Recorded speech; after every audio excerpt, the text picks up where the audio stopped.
भारत के most wanted आतंकवादियों की लिस्ट में शुमार दाऊद इब्राहिम को जहर देकर मारने की बात सामने आ रही है। अपुष्ट खबरें हैं कि दाऊद इब्राहिम को जहर दिया गया, जिसके बाद उसकी हालत बेहद नाजुक है। वो अभी कराची के आगा खान अस्पताल में वेंटिलेटर पर है। कुछ जगह ये भी कहा जा रहा है कि दाऊद इब्राहिम की मौत हो चुकी है। Dawood Ibrahim is hospitalized in Karachi. Dawood Ibrahim is hospitalized in Karachi, resulting from poisoning. Dawood Ibrahim को जहर दे दिया गया है। No confirmation yet on the poisoning angle.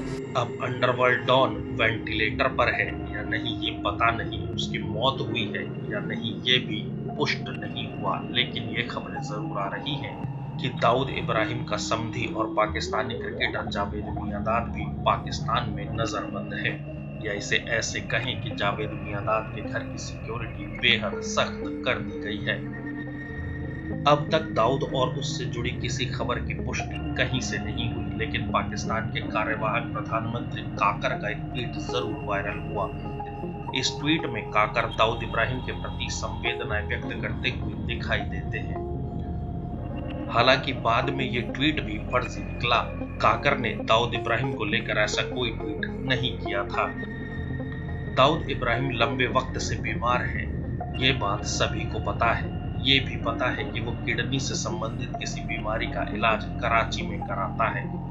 उसकी मौजूदा हालत क्या है ये कहा नहीं जा सकता। दाऊद इब्राहिम को हिंदुस्तान के इतिहास में पहले बम धमाके कराने के लिए जाना जाता है।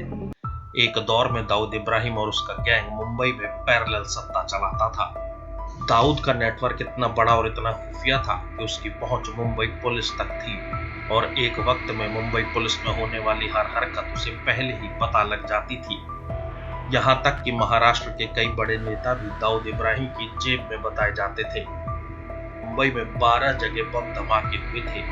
Bombay Stock Exchange, passport office, Worli, hotel Juhu Centaur, Air India building, Sahar airport terminal, hotel Sea Rock, Katha Bazaar, century बाजार, प्लाजा सिनेमा, माहिम मछुआरा कॉलोनी और जावेरी बाजार में हुए बम धमाकों में 257 लोगों की मौत हुई थी, जबकि 1400 लोग घायल हुए थे।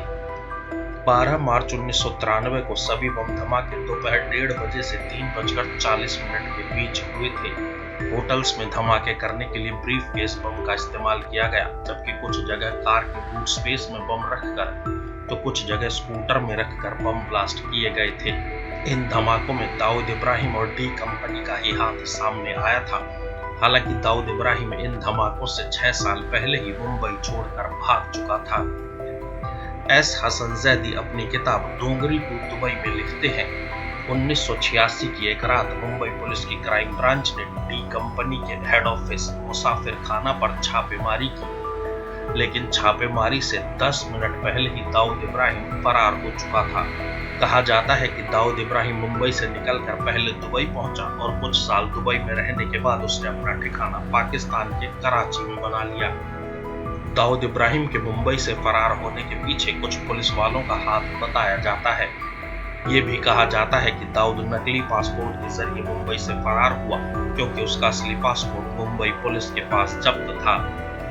ये भी माना जाता है कि दाऊद इब्राहिम को भारत से पाकिस्तान की खुफिया एजेंसी ISI ने फरार कराया था। 1993 के बम धमाकों के बाद दाऊद इब्राहिम का नाम 26/11 मुंबई हमलों में भी सामने आया था। कहा जाता है कि मुंबई हमलों के लिए क्राउड सपोर्ट भी दाऊद के गुर्गों ने ही मुहैया कराया था। दाऊद को जहर दिए जाने की खबरों के बीच पाकिस्तान से खबरें आई कि लाहौर और कराची के अलावा देश के कई दूसरे इलाकों में इंटरनेट सेवाएं बंद कर दी गई हैं। कहा गया कि लाहौर, कराची, मीरपुर खास और रावलपिंडी में social media platforms YouTube, Facebook और ट्विटर यानी एक्स को बंद कर दिया गया है। हालांकि इंटरनेट बंद होने की भी कोई पुष्टि नहीं हुई। कुछ पत्रकारों ने जरूर कहा कि पाकिस्तान के शहरों में इंटरनेट सेवाएं बंद हैं। बहरहाल ऐसा पहली बार नहीं कि दाऊद इब्राहिम की मौत की खबरें सामने आई हैं। इससे पहले कोरोना के दौरान भी दाऊद की मौत की खबरें सामने आई थी। इतना जरूर तय है कि दाऊद इस वक्त बेहद बीमार है और उसका कारोबार भी उसकी पत्नी और भाई अनीश संभालते हैं। Indian intelligence agencies have denied Dawood's poisoning theory. Dawood Ibrahim is most likely alive